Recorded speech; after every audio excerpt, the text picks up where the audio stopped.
मुकेश जी आपसे और आपसे रंजन जी दोनों से भी ये सवाल है कि जैसे बहुत सारे वायदे हुए थे 5 साल पहले जब बहुत सारी चीजों पे बात की गई थी।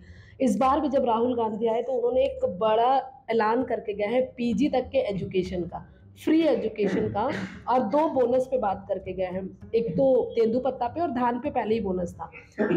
ये जो चीजें हैं क्या ये इस बार बीजापुर की जनता को अट्रैक्ट कर पाएंगे? निश्चित तौर पर किसानों की कर्ज माफी का जैसे ऐलान किया गया है। कल मैं रिपोर्टिंग के लिए गया हुआ था बारेगुड़ा के इलाके में। हालांकि उन लोगों में एक आक्रोश है कि ये केवल चुनावी वर्ष में ही कर्ज माफी होती है, बाकी साल क्यों भूल जाते हैं। और उसके साथ तेंदुपत्ता जो बोनस है वो तो वही रहेगा, मगर तेंदुपत्ता संग्राहकों के परिवारों को हर साल 4,000 रुपये सरकार देगी। और इसके साथ धान का जो समर्थन मूल्य है वो भी उतना ही रहेगा, मगर प्रति एकड़ प्रति एकड़ जो है 4,000 रुपये कुछ सरकार किसानों को देगी। इसके साथ जो धान सरकार खरीद रही है प्रति एकड़ वो 20 क्विंटल कर दी, बढ़ा दी है। और पीजी के एजुकेशन का जो मामला है, केजी से पीजी तक हम फ्री में एजुकेशन देंगे, अच्छी शिक्षा देंगे। जाहिर सी बात है ये अट्रैक्ट करेगा लोगों को, लेकिन समस्या ये है कि पिछले घोषणा पत्र में जितनी घोषणाएं हुई थी उसमें से कुछ घोषणाएं सरकार में बैठे हुए लोग ही कहते हैं। जैसे छत्तीसगढ़ के डिप्टी सीएम बाबा साहेब ने खुद कहा है कि कुछ घोषणाएं हमने पूरी नहीं कर पाई, अलग अलग मंचों से उनको कहते हुए ये सुना गया है। तो ऐसे में जनता कांग्रेस की इन घोषणाओं पर, घोषणा पत्र तब तक आया नहीं, इन घोषणाओं पर कितना यकीन करेगी ये तो आने वाला वक्त ही बताएगा। आप क्या करें इस पर? देखिए मुकेश से मैं पूरी तरह से सहमत हूँ, लेकिन मैं ये कहना चाहूँगा कि बीजापुर जो क्षेत्र है ये भौगोलिक हो और सांस्कृतिक रूप से ये छत्तीसगढ़ का चूंकि दक्षिणी भाग है और यहाँ की जो प्रायोरिटी है थोड़ी बहुत अलग है। कर्ज माफी की जो घोषणा है, आप गौर तब देखें छत्तीसगढ़ में जो धान का कटोरा कहा जाता है वो मैदानी भाग को कहा जाता है। बस्तर में इसका खास प्रभाव होगा तो कुछ हिस्सों में होगा, लेकिन बीजापुर में जो सबसे बड़ी समस्या है मैं वापस करना चाहूँगा कि नक्सलवाद की है। नक्सलवाद में आप गंभीरता सोचिए कि हमें किस तरह की जो खंदक की जो लड़ाई जारी है, फोर्स के जवान और नक्सलियों को जो जंग जारी है, नुकसान किसे हो रहा है। सलवा जुड़ का एक बहुत बड़ा और बुरा दौर लोगों ने देखा, मुकेश भी प्रभावित रहा है। अब खुद सोचिए कि आदिवासियों की सबसे आदिवासी होते क्या है, आदिवासियों की अपनी एक संस्कृति है, वो एक पृथक सा जीवन जीते हैं, उनकी एक दिनचर्या होती है। आप सोचिए किसी समाज में अगर हम विकास के नाम पर, चुनाव के नाम पर तरह तरह की घोषणाएं करके और नक्सल उन्मूलन के नाम पर जो भी हम अपनी कार्रवाई कर रहे हैं, जो अपनी एक्टिविटी कर रहे हैं, क्या वास्तव में आदिवासी उससे संतुष्ट है? पहला चीज। सबसे अहम बात, जो आदिवासी आज भी बिहार में रह रहे हैं उनका जीवन वही स्थिर है, उनमें कोई परिवर्तन नहीं आया। हाँ, एक कि वो 2 पार्टों में पिस रहे हैं। आप जरा सोचिए कि जिस भीड़ को चुनावी सभा में लाई जाती है, कुछ दिनों बाद उन्हीं भीड़ में से कुछ लोगों को जेलों में ठूस दिया जाता है, कुछ को नक्सली बता के इनकाउंटर कर दिया जाता है। नक्सलिज्म है क्या, नक्सली कौन है, इस पे फर्क आज तक समझा नहीं गया है। मैं इन घोषणाओं को इसलिए दरकिनार कर रहा हूं कि यहाँ की प्राथमिकता है कि ये 80 से 85 नहीं 95% आदिवासी इलाका है। ये वो आदिवासी है जो जिनकी संस्कृति अलग है, लेकिन आदिवासी की संस्कृति पूरी तरह से खत्म हो रही है। ये सरकार की नीतियों को बदलना जरूरी होगा। केवल कर्ज माफी की घोषणा से आप क्षेत्र विषय घोषणा करें। सरगुजा उत्तर छत्तीसगढ़, मध्य छत्तीसगढ़ जहाँ धान का इलाका, बस्तर की भौगोलिक चीज अलग है। तो इसे हमें बार बार कर समझने की जरूरत है। घोषणा का कोई बड़ा लाभ या बड़ा प्रभाव इन आदिवासियों के जीवन पे आएगा ये अगले 5 साल में भी चाहे किसी की सरकार हो देखने को नहीं मिल पाएगा। आपने कहा कि थोड़ा क्षेत्रवाद जो स्पेसिफिक उनको होना चाहिए।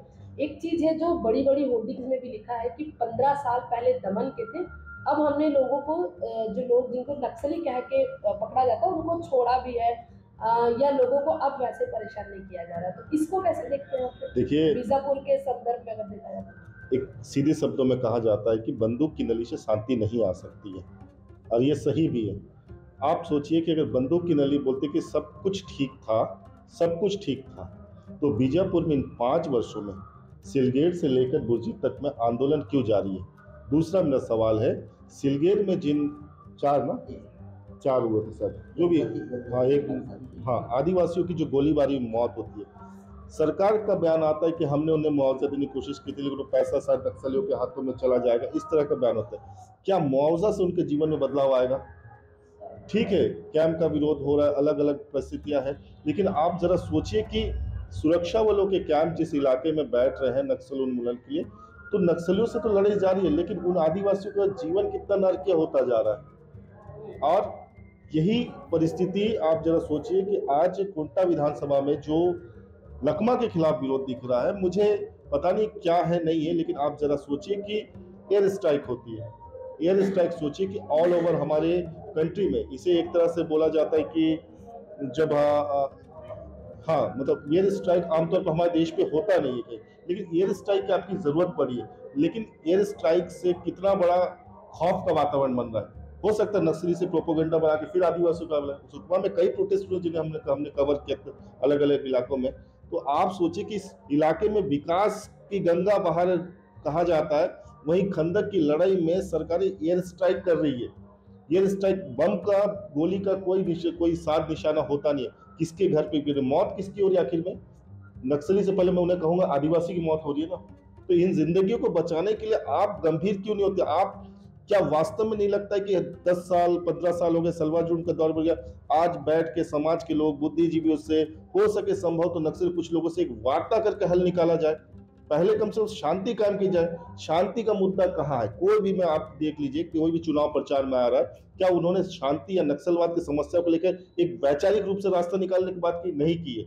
हम नक्सलवाद में काफी नक्सली बैकफुट पे इस तरह के बयान आते हैं या वो, लेकिन नक्सलवाद की समस्या काल में जो आदिवासी प्रभावित थे उनके जीवन से कितने लोग वास्तव में जुड़े हुए हैं। मैं अंत में कहना चाहूंगा, आदिवासी क्षेत्र, विधायक आदिवासी, मंत्री आदिवासी, तो आदिवासियों के साथ शोषण कौन कर रहा है?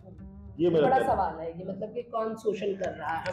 हाँ, मेरा यही सवाल आप तीनों से भी यही रहेगा कि जब ये इतना सारा बयान भी दिया जा रहा है, कहा जा रहा है कि हमने लोगों को इस बार जो 5 साल की सरकार है उनके साथ दमन नहीं हुआ, इसके बाद भी बीजापुर नारायणपुर में सबसे ज्यादा जो लोग हैं वो बैठे हुए धरना प्रदर्शन कर रहे हैं और लगातार पेशा कानून की डिमांड है और बाकी चीजों को भी लागू करनी है। इसको आप लोग कैसे देखते हैं? क्या आदिवासी जब इस बार वोट करेगा तो इस मुद्दे को बहुत गहनता से लेकर आएगा? बिल्कुल, देखिए जिस तरीके से बस्तर, मैंने पहले भी कहा था, आदिवासी बहुल क्षेत्र है। ऐसे में बस्तर में दर्जनों जगह पे लोग आंदोलनरत हैं, आदिवासी हजारों की तादाद में। बहुत सारी मांग है उनको, उन मांगों को लेकर किसी भी तरीके से सरकार की जो टीम है वो बातचीत करने की कोशिश कर रही है, लेकिन निराकरण की बात नहीं की जा रही, उन्हें गुमराह करके रखा जा रहा है। किसी भी विषय को लेके तर्क विसंगत जिस तरीके से बात होनी चाहिए थी उस तरीके से बात नहीं हो पा रही है। चुनाव से पहले ये लगातार तमाम तरीके के वादे करते हैं लेकिन अमल नहीं करते। वही चीजें वहां पे भी देखने को मिल रही है। जहां जहां प्रोटेस्ट कर रहे हैं, जहां जहां धरना दे रहे हैं वो आदिवासी, वहां पे किसी भी तरीके से बातचीत करने की कोशिश नहीं की जा रही है। अगर बातचीत भी हो रही है तो सकारात्मक बातचीत नहीं हो पा रही है। वो आश्वासन में, यूं कहें जब नेता स्वार्थ की राजनीति करते हैं ना, उसी तरीके की राजनीति हो रही है। आदिवासी पिस रहे हैं। हाँ, सरकार और इसके बीच में आदिवासी जो है वो पिसते हुए नजर आ रहे हैं। दूसरी चीज, बस्तर एक ऐसा क्षेत्र है, बस्तर को सत्ता की चाबी कहा जाता है, उन गलियारों से गुजरते हुए सत्ता बनता है। ऐसे में एक बड़ा सवाल है ये, क्योंकि बस्तर में जब इस तरीके के हालात अगर हो रहे हैं, लगातार चुनाव बहिष्कार का हो रहा है। आप देख लो, बीजापुर से तकरीबन 17 से 18 किलोमीटर दूर गंगालूर क्षेत्र पड़ता है। वहाँ पे बहुत सारी जो मूलभूत सुविधाएं हैं वहाँ पे वो नहीं पहुंच पा रही उन गांवों पे। यही वजह है कि वहाँ, यही वजह है कि जो लोग हैं वो चुनाव बहिष्कार कर रहे हैं। ऐसे में एक बड़ा सवाल होता है, सत्ता कैसे, मतलब सत्ता पे कांग्रेस पुनः कैसे काबिज हो पाएगी। दूसरी ओर हमने सुकमा क्षेत्र देख लिया, छत्तीसगढ़ के आबकारी एवं उद्योग मंत्री का क्षेत्र है कवासी लखमा, जो प्रसिद्ध नेता हैं, अपने अलग बयान को लेके छत्तीसगढ़ ही नहीं देश में एक सुर्खियों बटोरते रहते हैं वो। उनके क्षेत्र में भी परिस्थिति बेहद सामान्य नजर नहीं आ रही है। चुनाव नजदीक है, ऐसे में लगातार उन पर जो है वो आरोप लगते हुए नजर आ रहे हैं। उनको बेदखल किया जा रहा है गांव पे जब जा रहे हैं। उनके जो कार्यकर्ता हैं, उनके जो पदाधिकारी हैं, उनके क्षेत्र के जो नेता हैं, जब उनकी वोट अपील करने के लिए जब गांव पे पहुंच रहे हैं तो उन्हें बेदखल किया जा रहा है, उनको घेरा जा रहा है, तमाम तरीके के आरोप लगाए जा रहे हैं, तमाम तरीके के सवाल हैं वो खड़े करते हुए नजर आ रहे हैं।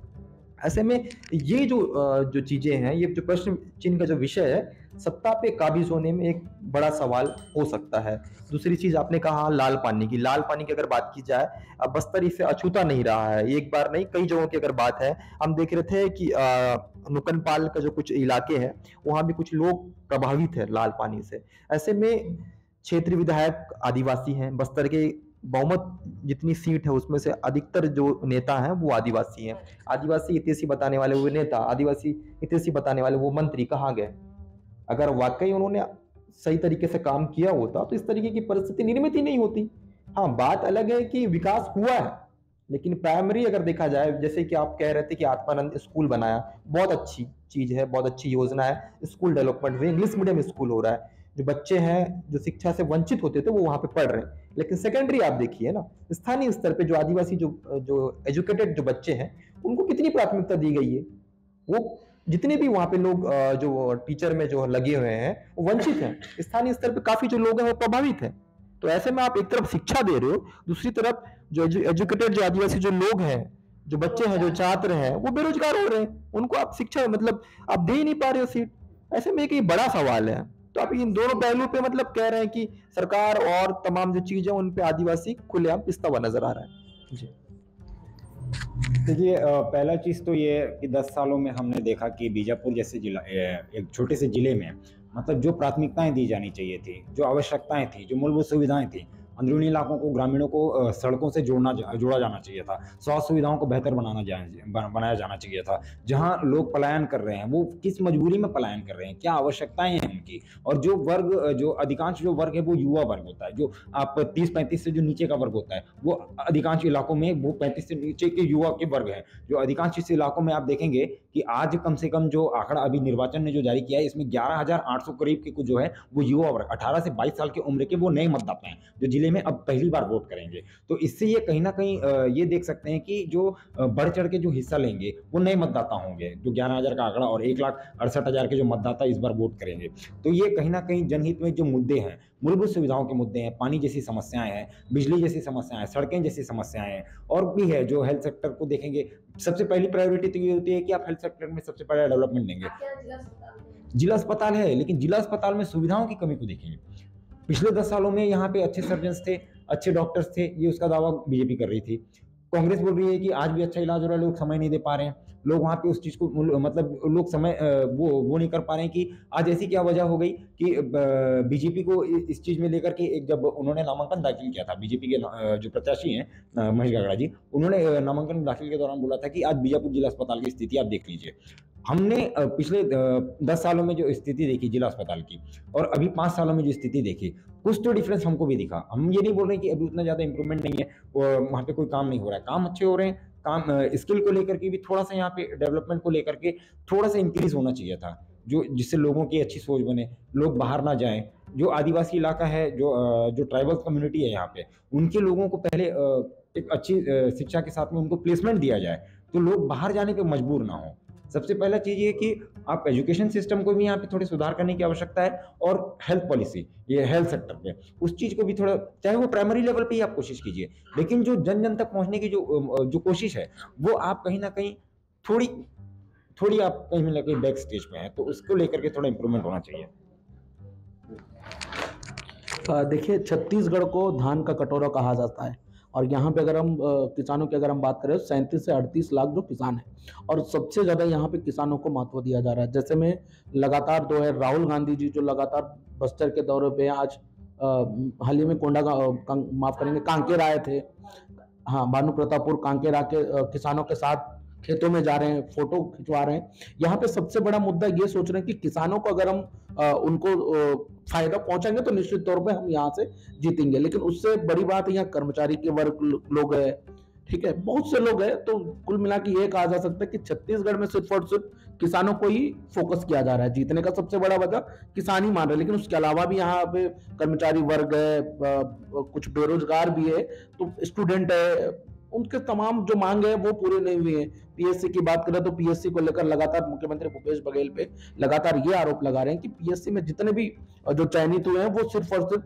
बड़े नेता कांग्रेसी ने, हाँ, और ये लगातार खुल के विरोध कर रहे हैं। तो इस बार आपको मैं बता दूं, छत्तीसगढ़ में स्थिति बेहतर नहीं है, क्योंकि सामान्य तौर पे नहीं है कि देखिए अब पाटन की अगर हम बात करें, पाटन में लगातार जो है भूपेश बघेल जी के जो भतीजे हैं वो भी इस बार मैदान में, और जेसीसी के जो प्रदेश अध्यक्ष है अमित जोगी जी, वो भी वहां पे चुनाव लड़ रहे हैं। तो सोचिएगा स्थिति वहां पे भी बेहतर नहीं लग रहा है। तो कुल मिला के ये कहा जा सकता है इस बार, हाँ, और बस्तर की बात करें तो बस्तर में भी कुल मिला के ये कहा नहीं जा सकता है कि इस बार चुनाव का जो माहौल है ना आपको बिल्कुल देखने मिलेगा। आप बहुत जगह गए, बस्तर में दौरा किया, तो आपको क्या लगा तो यहाँ पे स्थिति बेहतर नहीं है। हमारे साथ एक और पत्रकार साथी है, उनसे भी आप चर्चा करके समझिएगा। ये पत्रकार जी है। हाँ, पर मेरा सवाल वही है कि जो बीजापुर की सीट है यहाँ पर कैसा माहौल है जनता का, क्या तरीके कैसे डिफरेंट है बाकी लोगों ने मुझे बताया कि जब बाकी बस्तर को देख रहे हैं, जब बीजापुर को देख रहे हैं, तो वो सुविधाएं जो सरकार वायदे और दावे में बता रही है वो पर्टिकुलर पहुंच भी नहीं पूरी तरह से, और पहुंची है तो अच्छी तरह से इम्प्लीमेंट नहीं हो पाई है। तो जब आप गए तो आपका लोग से कैसा रिएक्शन है इस बारे में? ये निश्चित, अब जो बात तो सही है, सरकार विकास का दावा कर रही है लेकिन धरातल पर तो नजर नहीं आ रही है। सीएम साहब की क्या बोलते हैं, एक महत्वाकांक्षी योजना है गोठान, लेकिन वो धरातल पे तो कुछ नहीं, वहां पे सिर्फ शेड बना के छोड़ दिया गया है और उसका क्या हो रहा है क्या नहीं उसका कोई फीडबैक नहीं है उस पर। ये मतलब कमजोरी है सबसे बड़ी। हाँ, क्योंकि पैसा लगा के भी उसका बेनिफिट नहीं है सरकार को। बाकी सड़कें हैं, सड़कें पहले भी बन रही थी, अभी भी बन रही है, और जो सड़कें भी बन रही है वो पहले के भी सैंक्शन है और अभी भी कुछ सैंक्शन है। वो तो ये बहुत बड़ा सड़क वाला सड़क पानी का तो बहुत हाँ वो है। हाँ, आप लोगों से मेरा आखिरी दोनों से सवाल, इसके बाद मैं रैप अप करूंगी कि यहाँ मेरे हिसाब से 10 कैंडिडेट है जो लड़ रहे हैं, एक महिला कैंडिडेट भी है जो निर्दलीय यहाँ से लड़ रही है, कि 8 कैंडिडेट निर्दलीय, इकलौती निर्दलीय महिला है जो यहाँ से लड़ रही है।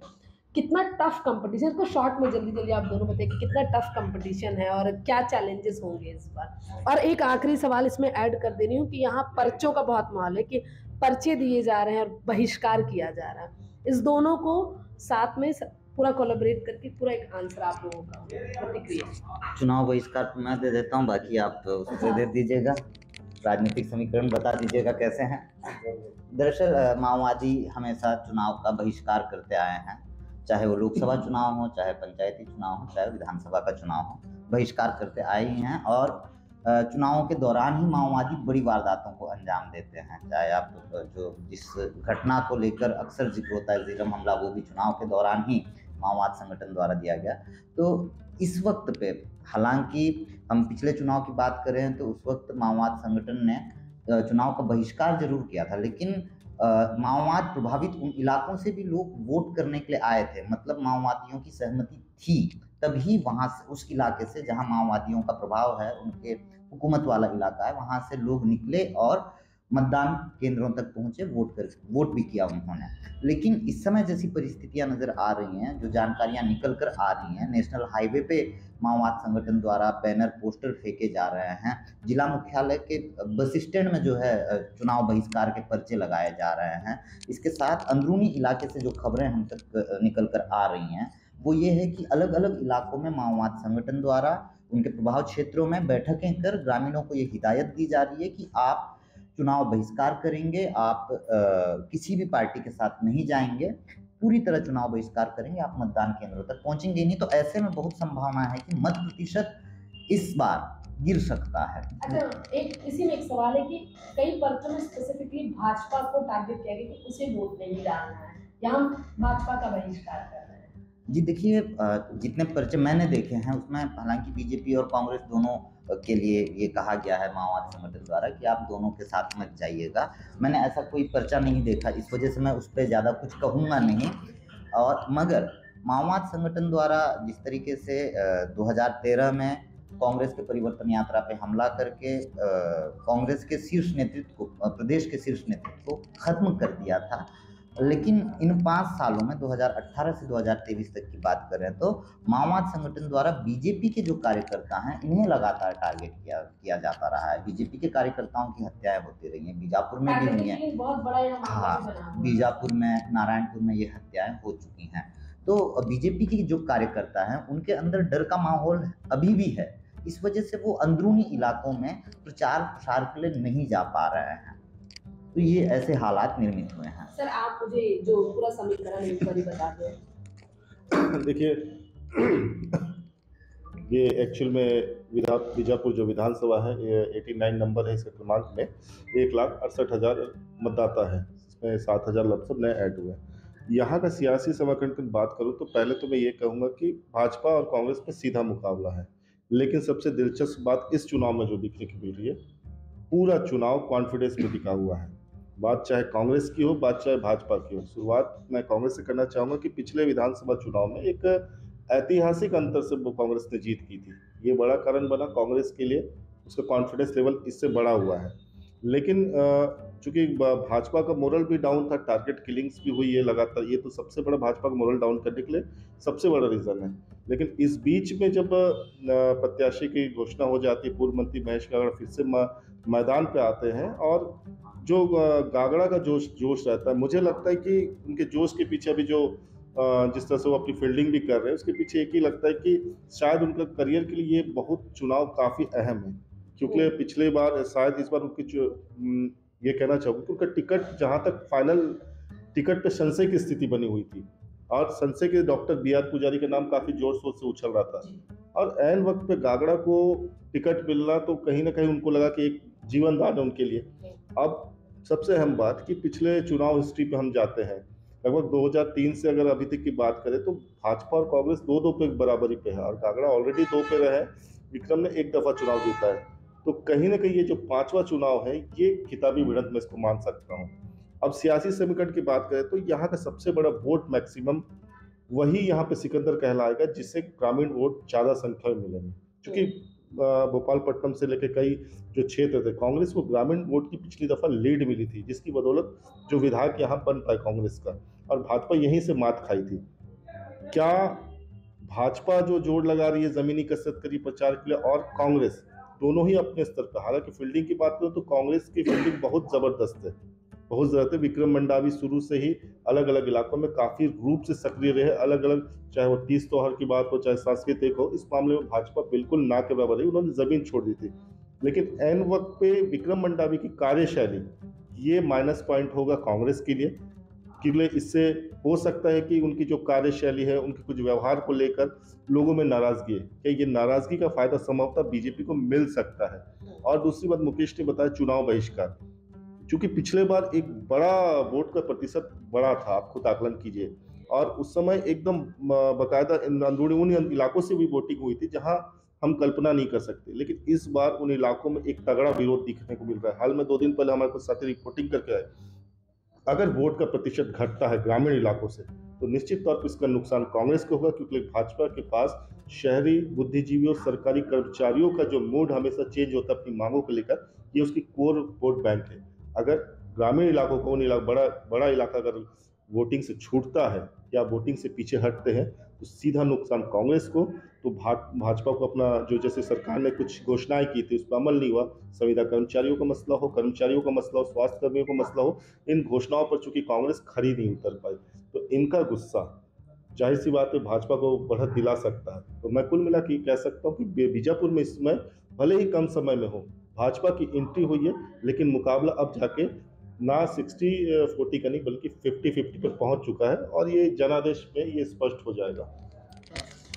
तो ये थे कुछ पत्रकार जो हमें बीजापुर विधानसभा जो सीट है उसमें बस्तर से कैसे थोड़ा डिफरेंट है, यहाँ की भौगोलिक स्थिति, यहाँ की समस्या, कितनी फाइट है यहाँ पर महेश गागड़ा और विक्रम मंडावी के बीच, ये बता रहे थे। ऐसी ही अपडेट और भी आपको मिलती रहेंगी जब तक बस्तर में, माफ कीजिएगा, छत्तीसगढ़ चुनाव चल रहे हैं। बीजापुर से मैं पूनम मसीह, जनचौक।